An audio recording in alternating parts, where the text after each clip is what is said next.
All right. I think we have almost enough chairs, almost. There are still some available in the middle here. If any of you folks would like a seat, they are available. Okay.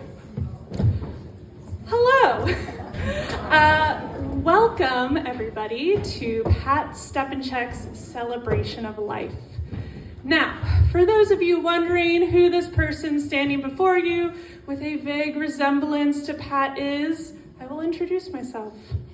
My name is Kayla Stepanchak, daughter of Tom and Linda Stepanchak, granddaughter of Patricia George Stepanchak. But I, along with my sibling V, have always called her Gam. Gam, yeah. So, and some very other important introductions that are needed are some mysterious people on a cell phone over here. Maybe, I don't know if anyone's had the opportunity to say hello to them yet, but you absolutely will after the program. My Uncle Dave, this one. Carrie, Kaylin, and Kyla, unfortunately, are unable to be with us in person today, but we're thrilled to have them here virtually. So make sure you say hello to them after the program. They're calling in from Los Angeles. All right. So before we jump in, we do ask, there we go. We do ask that you please silence your cell phones. So I will give you all a moment to do just that.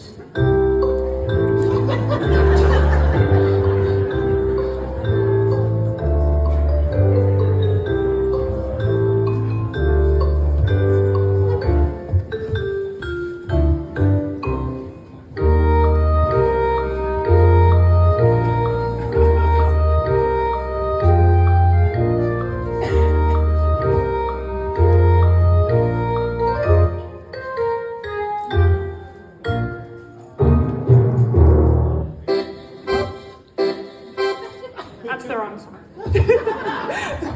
All right, hopefully that was enough time to silence your phone. So, on behalf of the whole family, I just wanted to extend a very heartfelt thank you to each and every one of you for being here today. Whether she was a significant part of your life, you only met her a few times, or you didn't know her at all, we're so grateful to have you here with us as we sip some tea, ponder the meaning of life, and celebrate a life that was truly well lived. As you may or may not know, yesterday, April 26, 2024, would have been Gam's 100th birthday. And in the beginning of February, we started planning her 100th birthday party. When she didn't make it to the end of February, we decided to turn the birthday party into her celebration of life. And when you live to see 36,452 days, there's certainly a lot of life to celebrate. Always a forward thinker, Gam left us some words on how she wanted this very moment to look and feel. At age 77, which was 22 years ago, my grandmother wrote the following: I would like to think that all of you and whatever close friends are living get together for a meal. I hope that someone will be able to think of some of the things in life that made us laugh. I feel I had a good life.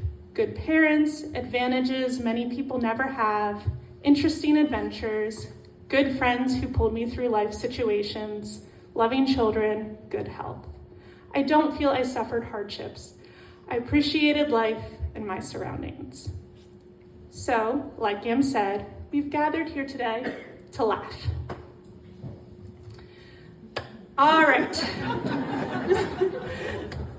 Now, raise your hand if you can recall in your memory 1924. Anybody? 1924. Come on. Okay. All right. Since no one in the room today can reflect on the year 1924, I will do my best. Picture this. Calvin Coolidge is president. Lenin has died and Stalin is assuming leadership of the Soviet Union. The first ever Winter Olympics Games is opening in France. The stock market crash and subsequent depression are still 5 years away, The 20s are still roaring.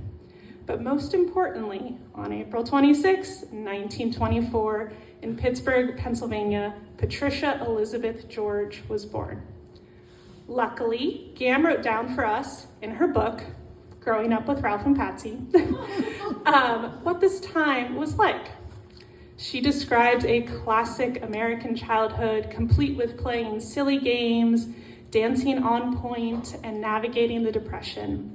She attended Denison College for 2 years before transferring to the University of Pittsburgh and graduating with a nursing degree in 1947. Fresh out of college, she specialized in polio, which was the COVID of the time. More on that to come later. Somewhere in the mid-1950s, Gam encountered this young man in Pitt's cafeteria. They were married, and with child number 1 soon on the way, Russell moved to Columbia, Pennsylvania to start his new job as the president of the Columbia Hospital. Pregnant Patricia arrived later via train on New Year's Day in 1957. The newlyweds moved into the Denny Apartments on 2nd Street, and our first guest speaker today was also a resident of the Denny Apartments in 1957. She was the first person Gam met in Columbia, so please welcome Mary Swisher to the podium as she reflects on a 67-year-long friendship.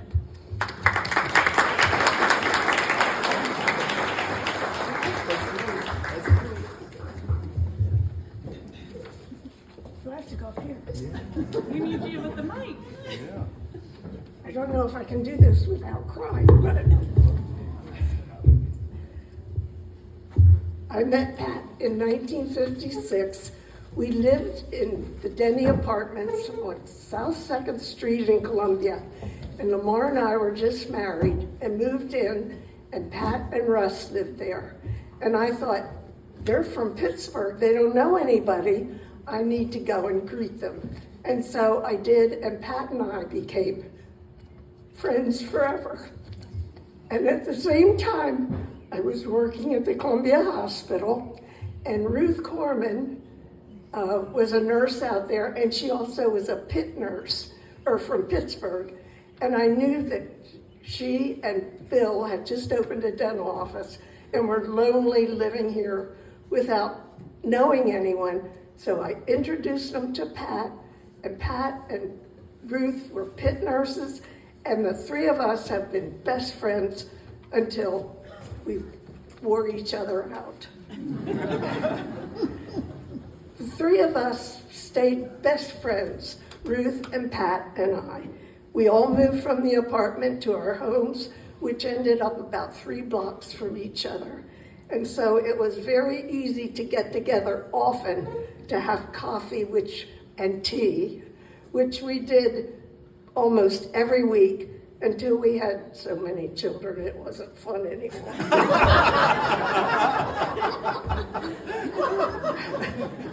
Pat and Russ bought the farm, and our children just loved to come out to the farm to be with the Stepanchak kids and the Corman kids. They played and they played and they played, running, and we didn't know where they were most of the time, but it didn't matter. And one cold November day, one of the kids came running and yelled, "Amy's in the creek, come quick." And by the time we got to the creek, she was out of it, but it was so cold, I swear she was blue.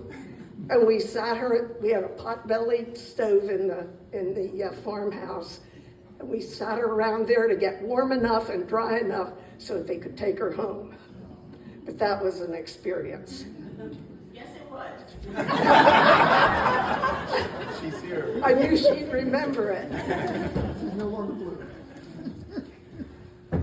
All our families would get together and celebrate January 7th, which was a Ukrainian Christmas, because Russ was Ukrainian and his kids were cast-offs of that. So we had to celebrate January 7th, and we did just about every year that I can remember until it was too many.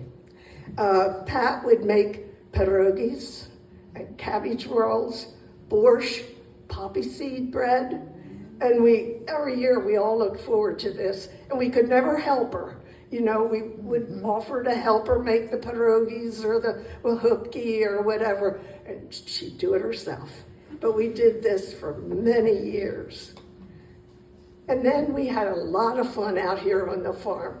In the summer, we would have corn roasts and clam bakes, and the kids would play and run, and all of us had such a good time out here. And at the end of our clam bakes, Russ would often get the hay wagon and take us for a ride around the farm. And this one time he took us and we hit a pothole or a gopher hole, I guess it was, and we upset. And everybody flew out of the thing. Well, the boys were all big enough to help him get it back up, which they did. And nobody appeared to be hurt. And so we went on our merry way, and here, Russ had broken his arm. We found out the next day.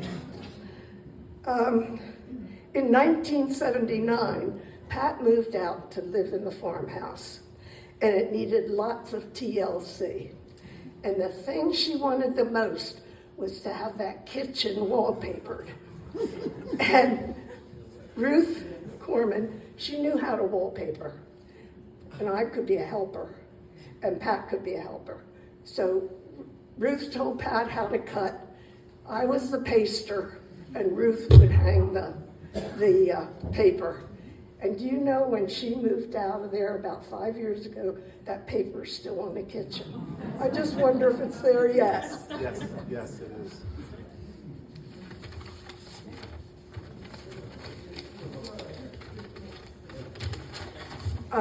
My daughter said not to talk too long. People don't want to hear it all. And I could go for hours. But last fall, Tom picked Pat and me up and brought us out to the farm. And we were in the farmyard. And he brought 2 chairs out and blankets for across our legs.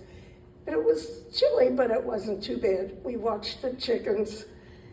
And the 2 old ladies sat and spent the afternoon reminiscing about the events that had happened for the last 68 years.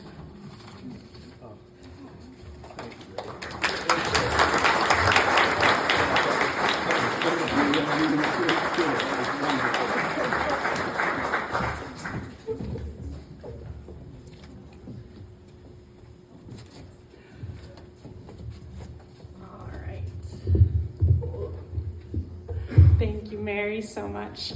What a beautiful friendship you two had. So, Gam always loved singing silly songs, of course, and she knew all the silly songs from last century. Any word you might say in a conversation with her could trigger a song in her head, and next thing you know, she'd sing a brand new song you've never heard of before. But she did have a few classics that we heard on repeat. Shout out to Barnacle Bill, Chester, and Don't Send My Boy to Harvard. Luckily, with 21st century technology, today we're gonna have a sing-along with Gam. The words are on the screen. Gam kindly sings the song for us twice, so you can learn the rhythm and the dance moves the first time. And then we're all gonna sing along together with Gam the second time. This is not a time to worry about your perfect pitch. This is the time to sit around the fire with Gam and sing loud and sing proud. Okay, is everyone ready? We know what we're doing here? So we're just gonna listen, we're gonna hear it the first time, and we'll sing the second time. I don't know it. You know it. Well, we'll teach it to you. Okay, go ahead. You do it. Chester, have you heard about Erie? Just up back from the army.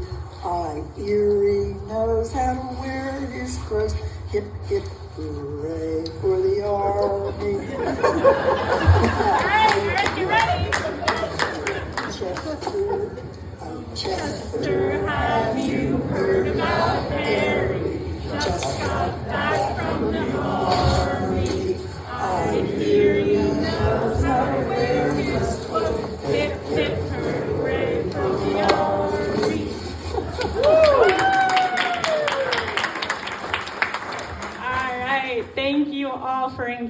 that silliness. Gam would have loved it. Just so you know, that song is from 1770, and it's about the Revolutionary War. But I promise I won't make you sing again today. So I like to imagine that Gam sang Chester with all her friends and her brother Ralph. I don't know. There we go. Back in the 30s, she adored her brother, who actually built this desk in front of me. Ralph had 5 children, all who traveled here today, and they carry a special fondness for the woman they've known as Aunt Pat. Speaking on behalf of the George nieces and nephews, please welcome Marcia George Nishioka.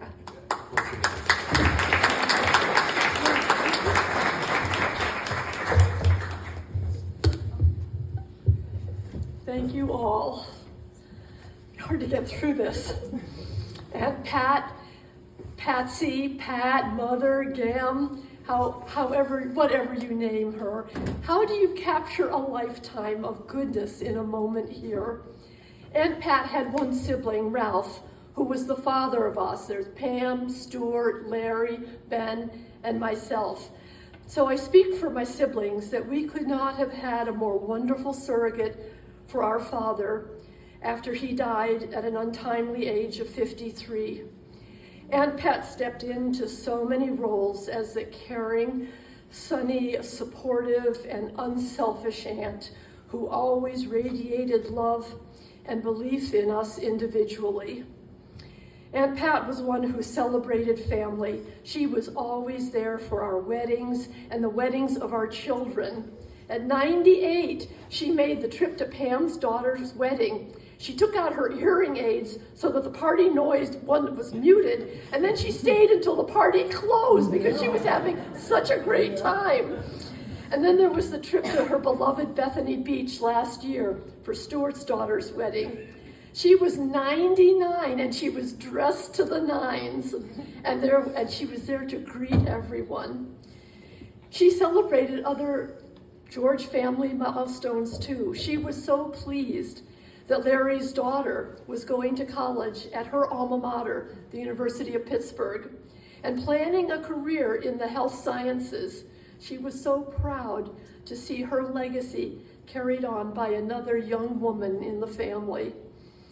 Aunt Pat was a woman of adventure too. We've all heard the stories of her rafting down the Colorado River, signing on to be a traveling nurse during the polio epidemic, and connecting with the monks in Kathmandu. Yes. But also, she hopped into a car carrying much of Pam's family, including 2 young boys, as they headed out to my home on a 7-hour trip. And she and Pam sang camp songs the whole way and kept everyone entertained. And that was no small feat with those 2 little boys there. As Kayla said, she had a song for every occasion, and just a word would trigger a memory, and she would break into song. Oh, Aunt Pat was also a woman of uncommon insight and concern, and she understood our family dynamics. When our mom needed to move to an assisted living situation for care and dug her heels in with Ben about not moving, Aunt Pat was there to listen and console Ben. But she also wrote a letter to our mom, giving her all the reasons why this was a good move. So Aunt Pat knew that a phone call wasn't enough, and that she wrote her a letter that she could pick up and reread that would help her remember what all those reasons for taking this change on. That was wisdom. A tough time, but we know that Ben had Uncle Aunt Pat's love and support guaranteed through this tough time. Aunt Pat was also an incredible font of family knowledge. With stories and photos, she helped us to know our extended family and ancestors. We can see her now. We can see her mother. We called her Mummy, our grandmother, not as the older woman who always despaired of these 5 kids running up and down her stairs, or rummaging in her attic. Oh my goodness. but as a beautiful, young, and graceful woman in love with Ralph George Sr. We heard about Ralph George Sr. as a loving father who sat by his son, our father, at night to be schooled in the advanced math that our dad was studying. And we heard about family characters, Aunt Mary loving to stop at every roadside antique shops, and Uncle Carl blithely driving along. I don't see the sign, I don't see the sign. She also told us about our brave ancestors that moved out to the frontier of Western Pennsylvania in the early 1700s, whose only piece of furniture that they took with them in the covered wagon was their communion table, and we still have that. Aunt Pat was a woman who wasn't afraid to try anything new. My goodness, she started painting seriously painting oils in her 80s and writing poetry to accompany those pictures. She didn't need anyone's approval, but happily felt the calling. She looked at the grand old sycamore tree that is out there in the lane, and she decided it needed to be painted. And then she overlaid that with a poem about strength and resilience. We each received a copy of this work.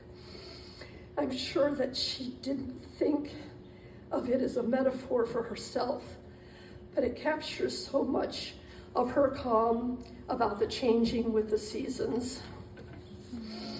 Above all else, Aunt Pat was a woman of calm assurance. It didn't matter what storms raged around her, she drew strength from this farm, from this earth, from this home, and she conveyed that to us. She has always been and will continue to be an example of how to age with joy and a love of life.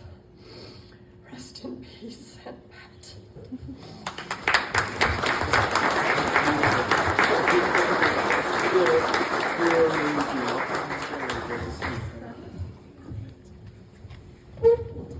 Thank you so much, Marcia. It's perfect. Yeah.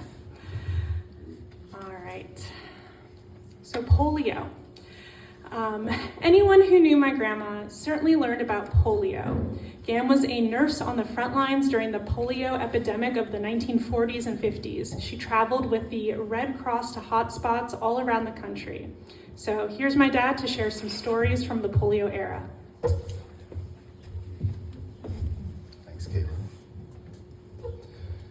Imagine the summer of 1942. The U.S. has been in the World War II for about 6 months at this point, and we just scored our first major victory during the Battle of Midway.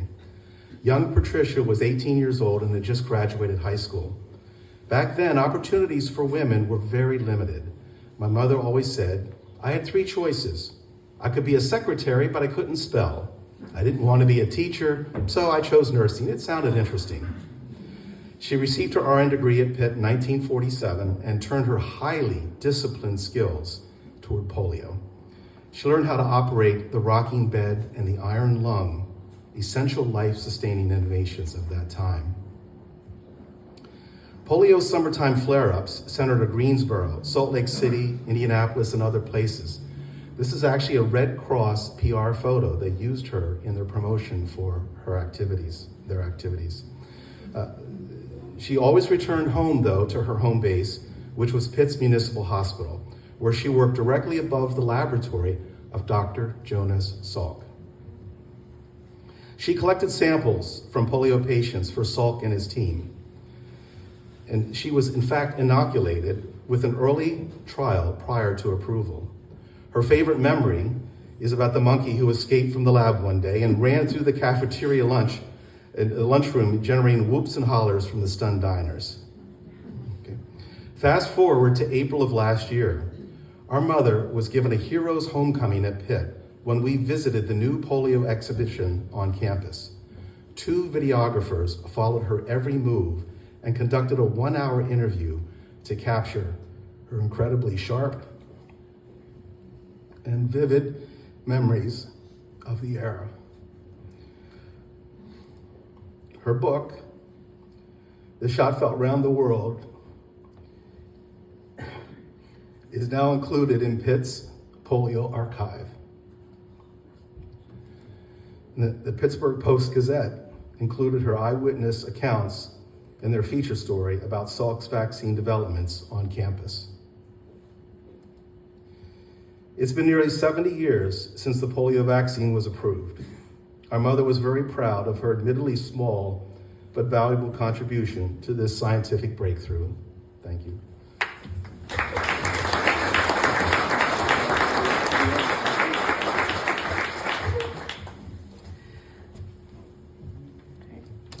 So polio is how Gam's nursing career started, and many years later, she retired after 17 years as a school nurse at Elizabethtown College. While she was taking care of college students, she also took continuing education courses in writing, art, and history. She traveled on school trips, including behind the Iron Curtain to the USSR. Gam developed many friendships through the college and established a quartet of kindred traveling spirits who would jump in a car and explore the eastern seaboard from Nova Scotia to Michigan to Savannah and many points in between. The trips were very adventurous, very loosey-goosey, and full of exploration. As one of her travel mates describes, quote, Pat's contribution was reading from Frommer's as we went through each town to describe where we needed to stop and tour. Of the four of us, she was the adventurous one. If we were hiking and there was a small cave to go down, a swinging bridge to cross, or a creek to wade in, she would be the first one to do it. She was the oldest of the four of us, but we let her do all the dangerous things. She was very curious. We are proud to say we never had a disagreement or even a difference of opinion. She was the perfect companion, as she was always in a great mood and always had a smile on her face. She laughed easily and often. She was a dear, sweet person who certainly made this world a better place. End quote.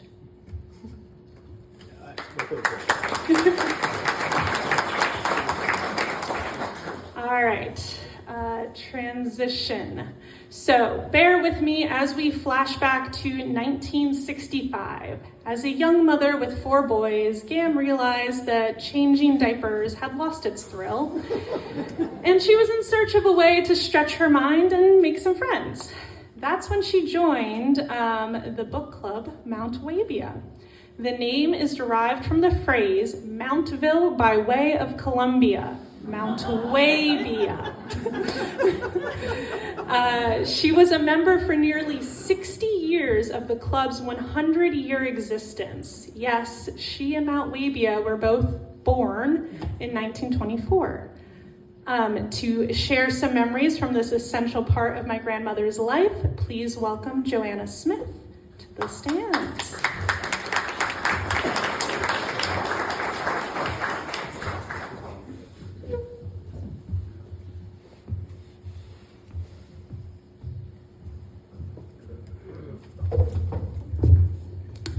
I'm always a little afraid of microphones, so I hope this will work.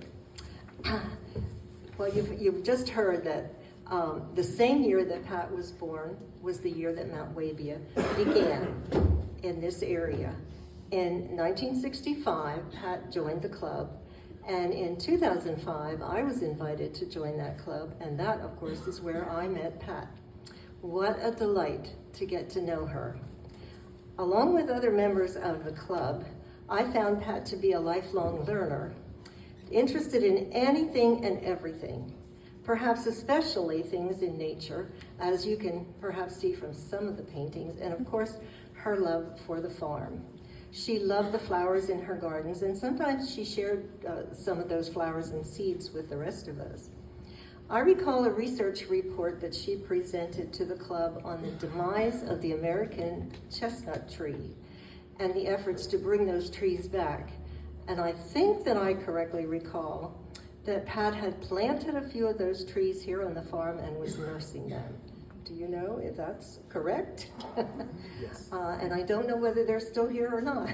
No. Okay. They didn't make it. Okay. Also, along with the rest of us, proof of her being a lifelong learner, those of us that have been around for a while have, difficulty getting used to the technology. But she managed to master the computer well enough to at least email her sons all over the world. As club members, we fondly recall her sunny back porch, where we met and were surrounded by her paintings as we are today. I just love that you put the paintings up there for us to see. We also recall her ginger cat. The barber chair in her living room. Is there a story about that? I'll tell you later. Okay. And her generosity, especially sharing her artistic talents with us by gifting everyone with her painting that symbolizes our club. It's a short stack of books with several teacups, because besides reporting on books, we have tea. Because she was in the club for 59 years, we look to her as the matriarch and the historian. But she was so much more than that. She was creative, humorous, as you've heard in other people's talks, thoughtful, kind, generous, and most of all, our friend. Her creativity came through in not just her reports to the club, but also in planning programs for our Christmas and spring socials. For example, I understand before my time in the club, there was a wagon ride around the farm. Apparently that was done with some frequency, to view a variety of holiday scenes. Now, I thought they were Christmas celebration scenes, but then I saw something in our book that maybe they were Halloween. At any rate, I'm sure she constructed all those scenes for the club to see. Pat encouraged us, challenged us, and prodded us. For one thing, to write poetry, as she did.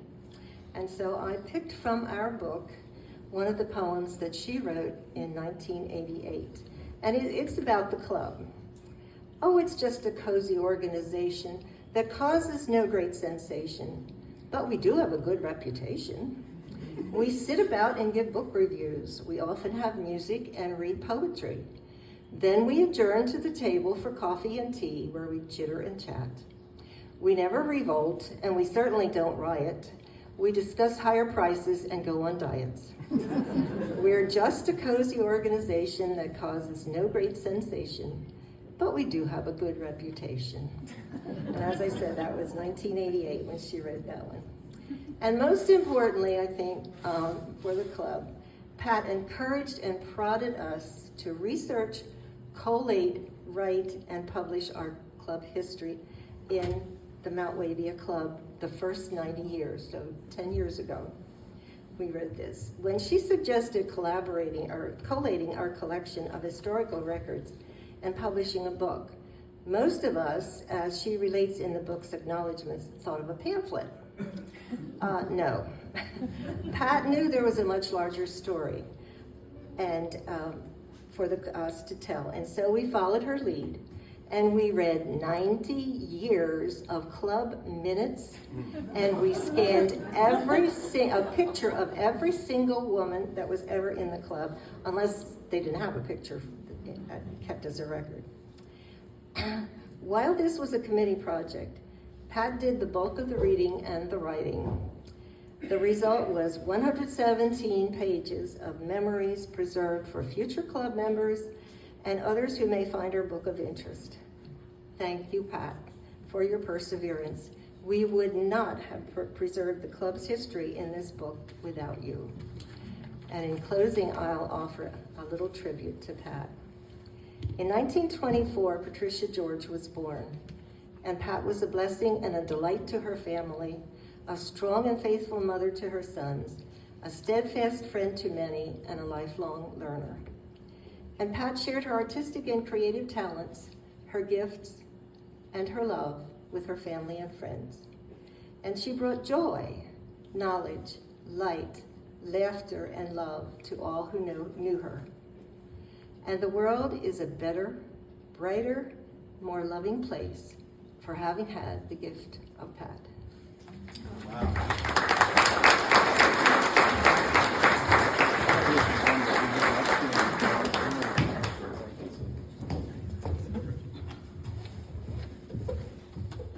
Thank you, Joanna. It's lovely. All right, so as a way to honor my grandmother, we've selected 3 unique and personal tributes to remember her in a lasting fashion. First, Elizabethtown College will be placing a bench by the lake with a plaque in memory of Gam. Second, anyone who knew my grandmother knows that she loves Lancaster County, but she was always a Pittsburgh girl at heart. She frequently reflected on her childhood and upbringing in the Steel City. To honor and remember both Russell and Patricia, 2 memorial paver stones will be engraved with their names and placed by Hines Chapel on the University of Pittsburgh's campus. And finally, you've already seen the 3rd tribute today. My grandmother loved flowers and flowering trees. As you entered the lane, I hope you noticed the newly planted dogwood trees, along with the catmint and the lilies. This is in honor of her ever-present wonderment of nature. Another big part of my grandmother's life, which brought her many new friendships and endless joy, was being a guide for the historic Lancaster walking tour. She loved living in Lancaster County and never lost her appreciation for the beauty of this area. She'd rather live nowhere else. And she was able to share her enthusiasm with countless tourists over her 26 years as a guide. Here now is the president of the Historic Lancaster Walking Tour, Tom Engler.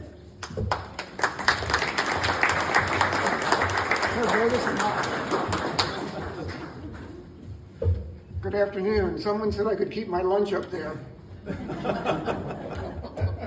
Pat joined the Historic Lancaster Walking Tour. Oh, my name is Tom Englert. Okay. And served very faithfully for 26 years. Most of those years, she was also present on the board of directors of that organization in many different roles. I first met Pat in 1989 when I joined. She was very welcoming and helpful to put together my outfit and designing my tour. I was still teaching full-time, so I helped on the weekends and in the summer.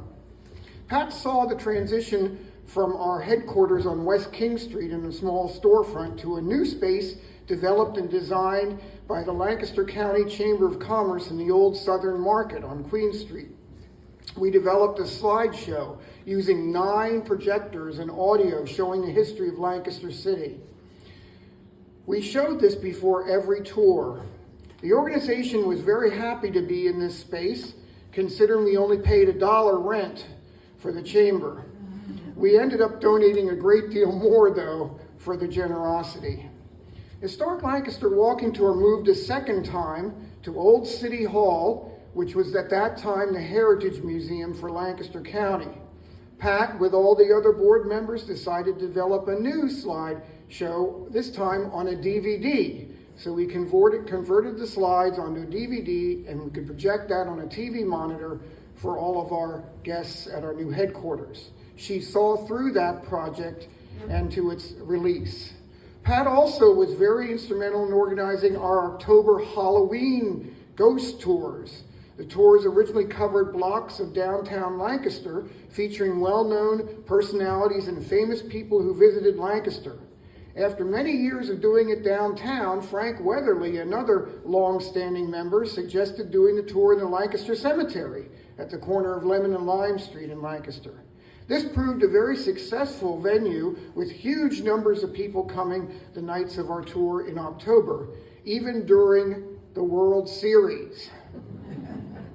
She also helped a lot of people research their ghosts and their costumes and was very energetic in helping us in that respect.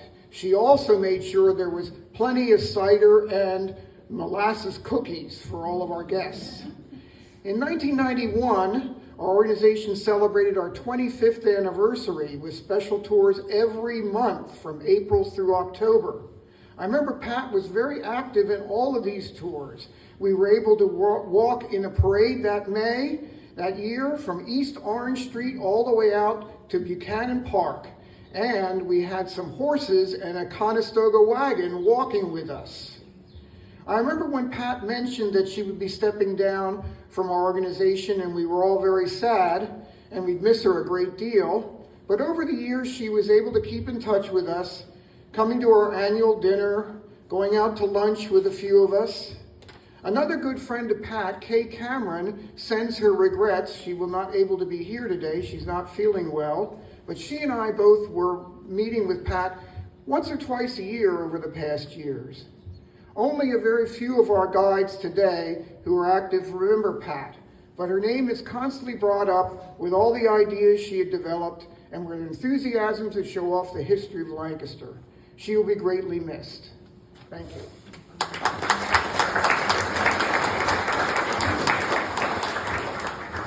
Thank you, Tom. All right, so as some people have mentioned already, in her 80s, my grandmother took up painting. She did both acrylics and watercolor, as you can see from the artwork on display here today. She had a special affinity for nature, landscapes, and Bob Ross. I can tell you she was very prolific. As a family, we already have quite a collection of her art in our homes. Therefore, if there's a piece on display here today, it is available on a first-come, first-served basis. Just come talk to me at the end of the program, and you too can go home with a PGS original today. All right. Next up is someone who can recite all my grandmother's stories by heart. As her primary caregiver over the past 4 years, Sharon was unwavering in her support and care for GAM. Please welcome Sharon Stepanchak.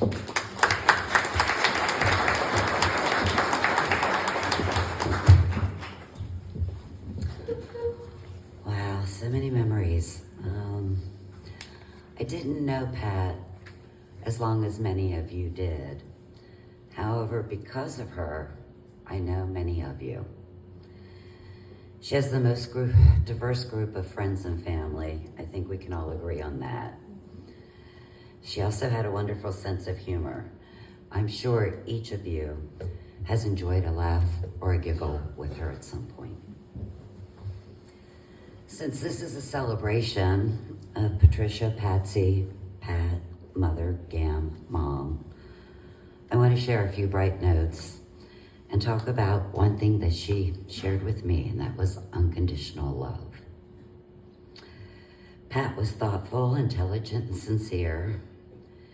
She could be a proper lady of the 40s and 50s, right down to the proper tea, but she was happiest sitting in the sun, oftentimes taking little naps. Mom came to dinner just before COVID hit, and as she puts it, she never left. She lived with Richard and I for 4 years, and during that time, we shared life. Watching Wheel of Fortune and Jeopardy after dinner, because she was a faithful fan of both. She enjoyed it most when Richard and I would play along. Her songs, her gentle words, and her encouragement wrapped their warm selves around me. I really felt privileged to know her, and I enjoyed every moment we spent together. There's so many stories of how mother and daughter-in-law relationships don't work out, but ours did. We spent a good bit of time on the back deck. Mom enjoyed being outdoors, sitting in the sun. We added a sunroom to the front of our house so she could enjoy the sun year-round. It was a bright, warm spot, and it was one way of keeping her good spirits going. Richard may say the only way. Did I mention how much she loved the sun? Richard built a flower box on the back deck because she loved her flowers so. Out on the deck, we would enjoy watching the hummingbirds from April to September. Sometimes we would scan the clouds, pointing out the shapes that we thought we saw. She would often look at our property line and just marvel that somebody had the good sense to leave those woods intact for us to enjoy. She and I found our seahorses up in the tall branches of those trees. One other thing about Pat was she always enjoyed meeting new people and having company. When the worst of COVID had settled down, we had a small dinner group made up of some friends of Richard's and mine from Marietta. She looked forward to our dinner so much. She enjoyed the conversations and the laughter. She enjoyed meeting my friends and the comings and goings of my family. She told me stories of growing up in Pittsburgh with her brother Ralph and some aunts that would come to visit periodically, and the stories about the pranks and shenanigans that Ralph and she would play on those dear sweet aunts. When telling me those stories, I could still see the child inside her still having a giggle over them. She spoke so highly of Ralph very often praising him as the best brother ever. I know he influenced her sense of humor, and she was always cracking me up with funny quips. She kept that sense of humor on hand, especially while raising 4 boys. One parenting story that she shared with me was of a time that they were doing a drive from the farmhouse to the house on Chestnut Street in Columbia. 4 rowdy boys in the back fussing at each other. She was tired. They wouldn't stop it.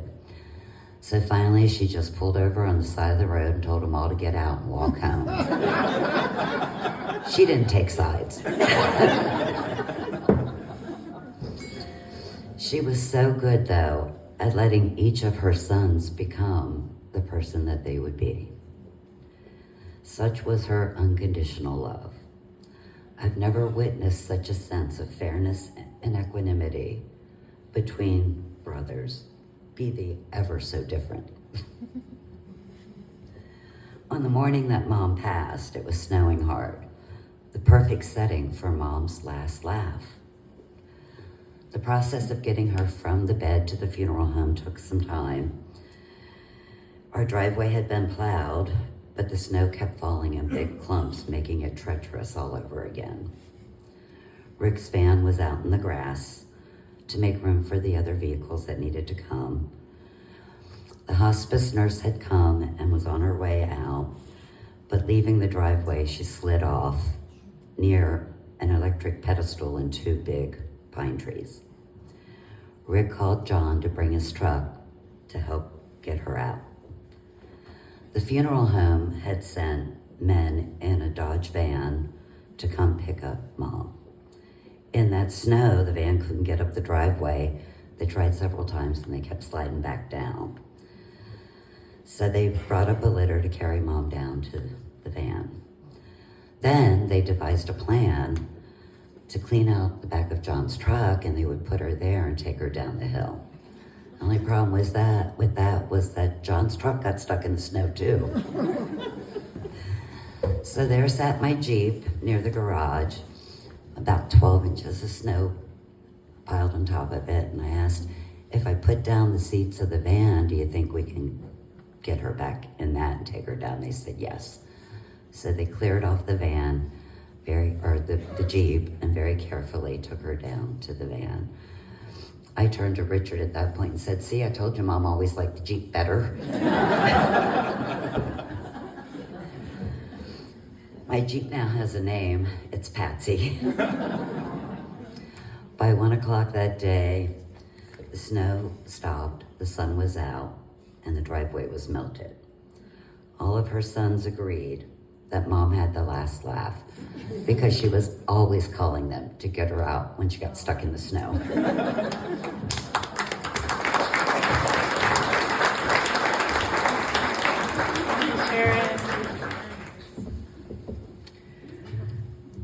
Okay. So for the next segment of this program, I would like you to imagine that we're sitting on a beach gazing out at the ocean, but not just any beach, Gam's favorite beach. As a young family, my great-grandparents would travel from Pittsburgh to Bethany Beach, Delaware with Ralph and Patsy. It would take them 2 days back then. This was before the Pennsylvania Turnpike was built. So here we have a video.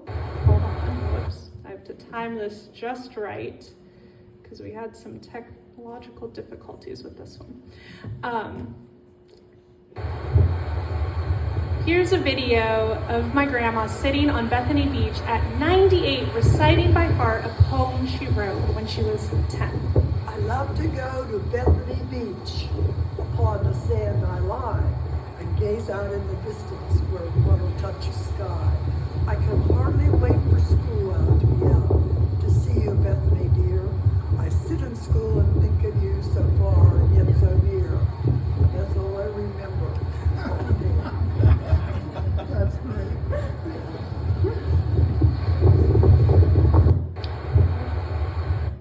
And there you have Bethany Beach. Oops. How do we go to the next one? There we go. So, similar to my grandma, when I was in 5th grade, I went through a big poetry phase. There's a lot of poetry in this program today. That Christmas, I decided that for presents, I would write each of my family members their very own individualized poem. But Gam's poem was definitely the best one. So I will recite to you now my limerick for Gam from 5th grade. My grandmother Pat has an unusual hat. She says it's from Kentucky. It has feathers from a ducky. I think it looks like a cat. Thank you.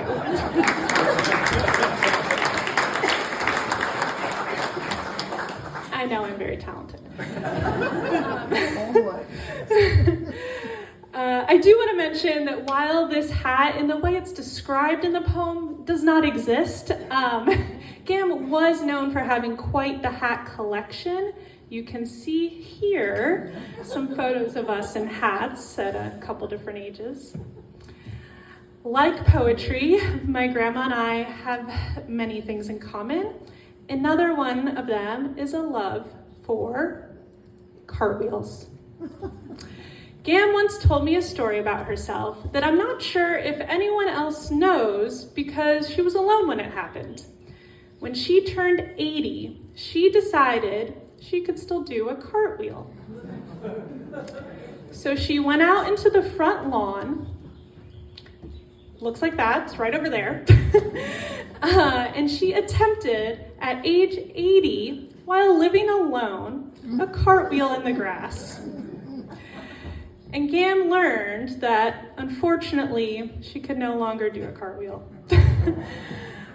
I share this story with you now, not because I recommend doing semi-dangerous activities for your age, but because I think this story exemplifies Gam's free spirit. She was uninhibited by her mind. It's all too easy to doubt yourself, to think you can't do something without even trying.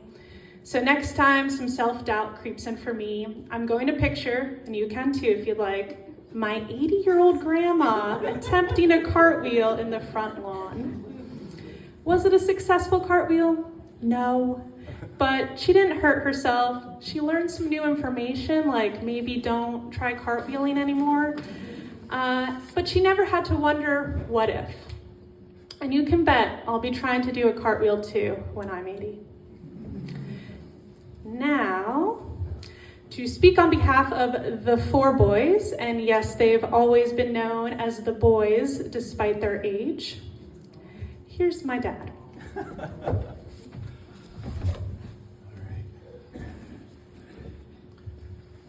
The boys, the boys, the boys. We were always the boys, all 2 years apart.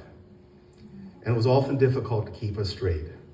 Many times, each of us were referred to as Richard, Tom, David, John, whatever the heck your name is. Yeah. Our poor mother, 4 boys and no girls, completely outnumbered by the testosterone in the house. She said she'd have it no other way. Constantly wrangling 4 boys was not easy, and being outnumbered, she gave us plenty of latitude. She was the first to say, we raised ourselves. We had a very strict and disciplined upbringing with a demanding father who insisted that every project be done the right way, no excuses. It made us who we are today. Fortunately, our mother was there to provide balance. She'd regale us with her adventures of her youth, rafting down the Colorado River, travel through Europe, exploration of South America. She opened our eyes to the larger world outside the project at hand. Our parents bought this farm in 1965. Lyndon Johnson was president. There was no Route 30 bypass, as the Lincoln Highway went right past our front door on Chestnut Street in Columbia, and John was only 2 years old. The farm was our summer getaway with endless projects. We'd receive assignments each morning from our father, then everything had to pass inspection when he returned from work. Our mother was there every step of the way. She was there, providing food, Band-Aids, and she cut a lot of weeds with us, a lot of weeds. We planted 1,000 strawberry plants and sold the fruit for 50 cents a cord. The eggs from our chickens went for 50 cents a dozen, and all the money was saved for college. That was drilled into our heads by our Depression-era parents. Work hard and save. There's Ruth Corman. But we also had some fun. It's nice to see the Cormans and the Swishers and the Ortmans here today. A big part of our childhood for all of us was centered right here at the farm. The oyster roasts, the barn dances, right here. My father hung those lights for the barn dances. And the endless summer activities were here. And of course, we all remember the infamous night where the hay wagon ride and my father turned over the tractor. Yes, he was lucky to escape with just a broken arm. In 1975, Richard graduated from high school and soon moved to Tulsa, Oklahoma. That same year, our mother used her life savings to take this Civil War era farmhouse with no heating, no plumbing, no bathrooms, and make it livable. That included digging a well on one side of the house with a septic system on the other, installing a furnace with baseboard heat throughout, replacing every inch of the antiquated wiring, and removing the leaky slate roof to install modern shingles. Not a small undertaking at all.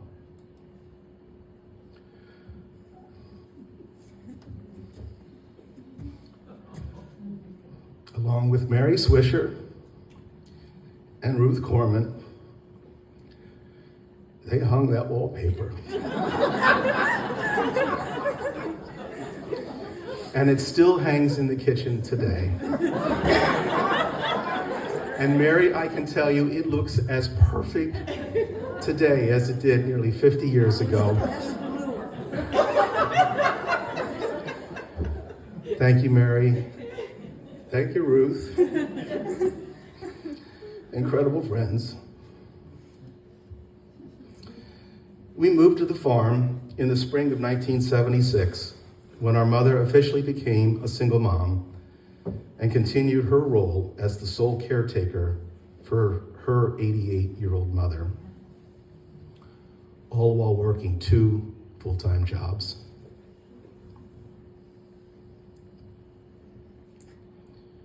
We've never known a stronger woman. We've never known a stronger person.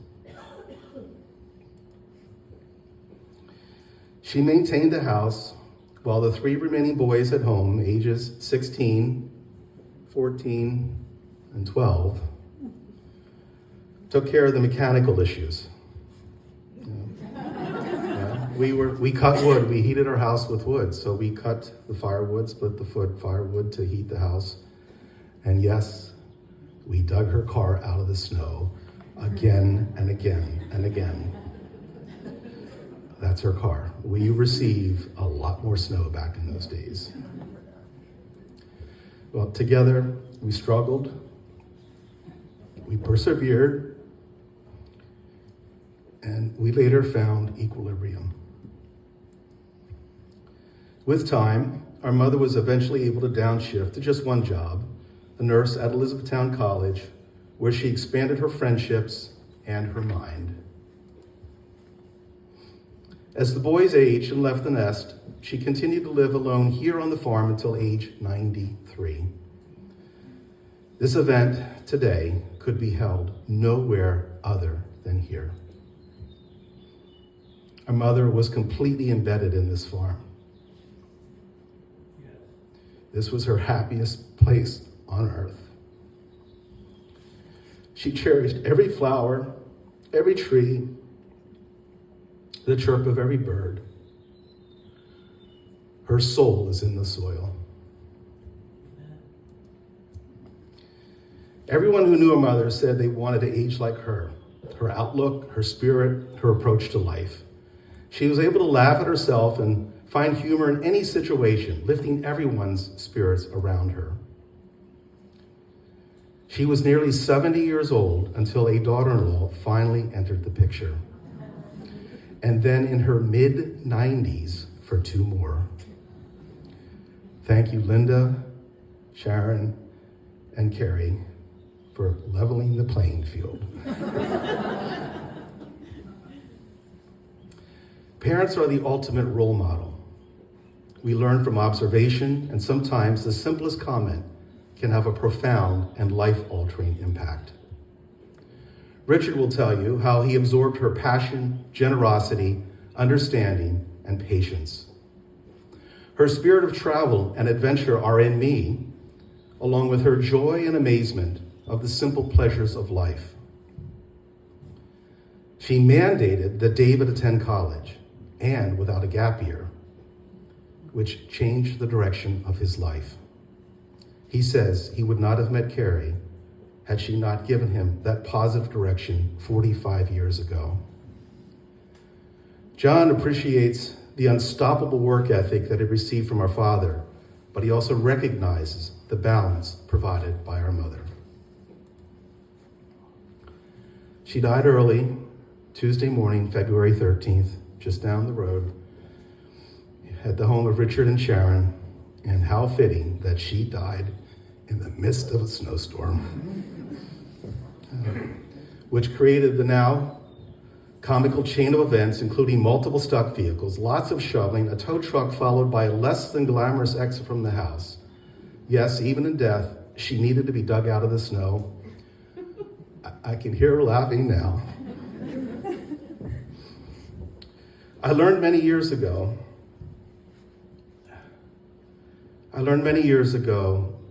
that when thanking people, never thank individuals because you're likely to forget someone. It's best to thank everyone as a whole. We need to break that rule today. Richard and Sharon, the unwavering support and care you provided to our mother over these past 4 years was extraordinary. Your selfless attention and care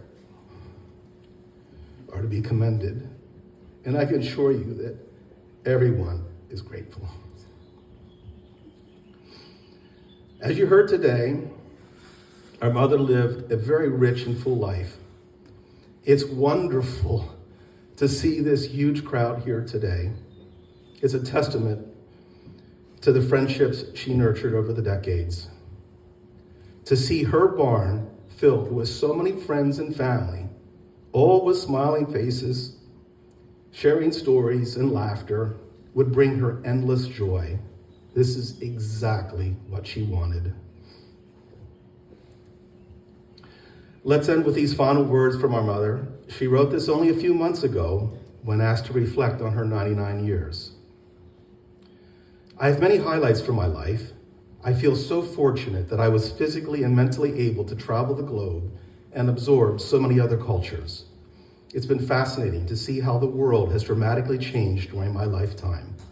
It's important to have the desire to travel. It's not given to you, and those opportunities don't fall in your lap. You need that drive to evolve and explore and seek the best of life, to learn and become more understanding of different cultures. I encourage everyone to be open-minded and accept other people's thoughts and ideas. Go and seek life. Well said, Mother. Well said. Thank you.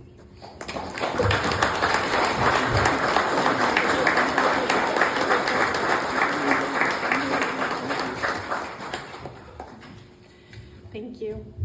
All right, finally, we wanted to open up the floor for anyone else who wanted to share a funny story or a memory about my grandma. So if you're interested, you can just, I don't know, raise your hand. Oh, okay. Come on up, Mom. Yes. Hi, I'm Linda, wife of Tom, mother to Kaylin B. I just want to say she was a wonderful mother-in-law. I met her many, many, many years ago as an 18-year-old attending Elizabethtown College. She was the one who would give me my allergy shots. And did not, in fact, I met her before I met you. And didn't realize that some 10 plus years later that I would be marrying one of her sons. And so it was just a very, very lovely experience. She was a very nice person to go down to the health campus and give me the shots. From GAM, you know, at the time that Tom and I got married, my father passed away, literally 1 month before our wedding. And she was, me, an only child, she was very welcoming to my mother and I. Gave us another family and always included my mother, Thanksgivings, you know, holidays, all the time, even when we were out of country. You know, Richard and Sharon or GAM, they would have my mother over for holidays. So I was always very grateful for that. Yeah, wonderful mother-in-law.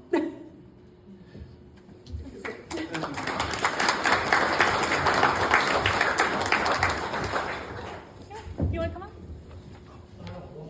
Okay. My name's Jerry Irvin, and I've known Pat 50 plus years. I'll get a little emotional here. As a tenant of this farm, I know Pat loves the land as much as I do. And she was just a joy to be around. She really was. Very uplifting, always positive. She could look at the good in everything. I learned a lot from Pat. So on that, I would just like to say that she was a true person of the land. She was.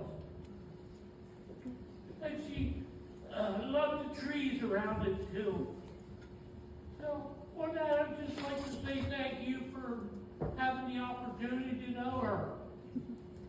And as I say, I almost did a reference, amen.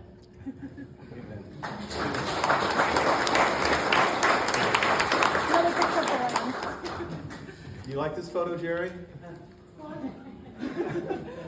Yes, Steve. Yeah. Thought it was a pity photo. Anyone else want to share? Oh, yeah, sure.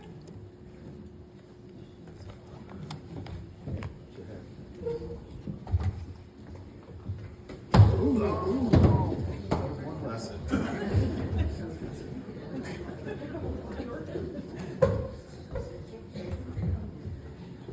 I'm Francis Kuhn. I'm a tenant of Pat, Tom, and it's a little emotional because I got to know her real bad. Me and my wife had an anniversary party here last year. Pat came over, Rick loaded her up in the van, Tom showed up, we had a good time. Well, she's getting ready to leave, so I walk her out to the van, and she says to me, when's the next party? I said, well, whenever you put it on. He said, no, you're gonna put it on. Well, the band members that I know real well was planning on coming to Rick's house and playing for her on her 100th birthday. And they give their condolences to the family and everything. And it's a beautiful place, like Jerry said. You just can't you live here and you see the wildlife and the neighbors. You just can't believe how this place has turned out. So. Thank you.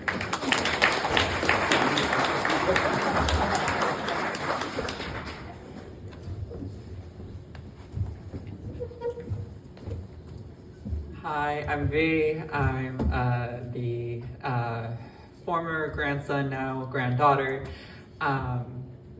Pat, Gam, she questioned everything. When I had told her, hey, now I'm a girl, she was like, you'll never understand womanhood. And I was like, yes, of course, I won't understand it fully. But that's what she took from that and was like, huh, okay, 2 different paths. She understood that. And yes, every now and then I had to remind her my name, but every now and then it like a flip would switch and she would be like, V, V, V. And I was like, yes. But I remember how throughout my travels from Germany to India to Japan, she would just be saying, you have a very fortunate life, live it well. And I just saw her as we were walking through the spice alley in India. Her sinuses and everything were wide open and she could breathe and everything, and we were congested and sneezing and coughing and everything, and she was fine.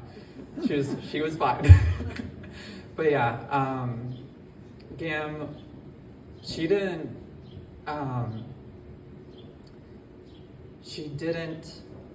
pause. She didn't bite her tongue. If there was something on her mind, she would say it and voice it.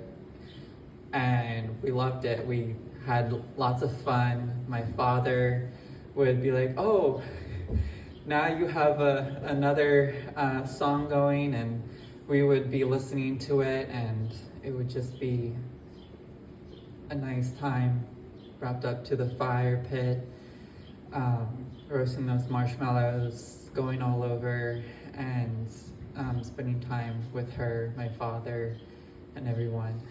So yeah, thank you all.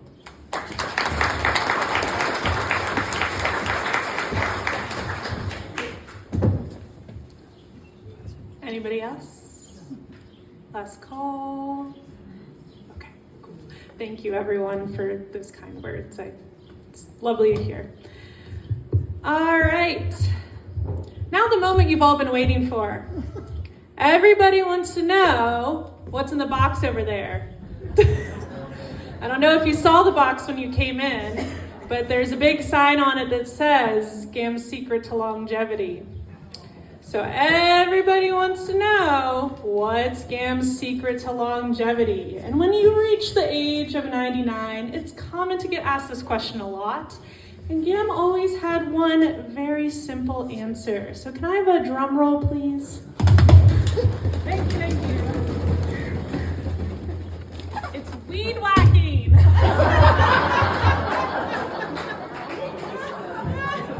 This is a weed whacker. There she is.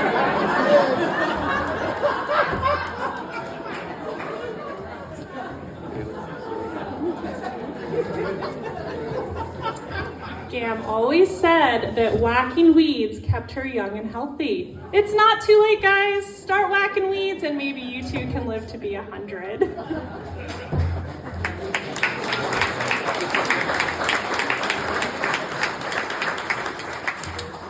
All right.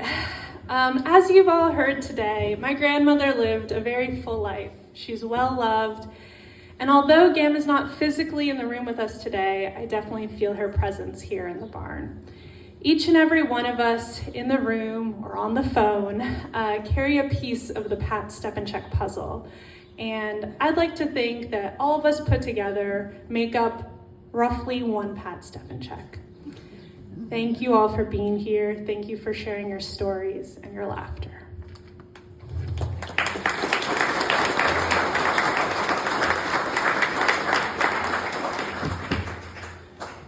So it's tea time. My grandmother loved tea. She drank hot black tea all day, every day. So naturally, we're celebrating her today with a high tea.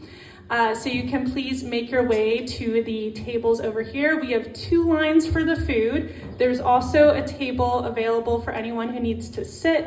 For all able bodies, we ask that you please stand. We'll have standing cocktail tables that'll be coming out and available. So now, you people, let's have tea in honor of Gam. Cheers.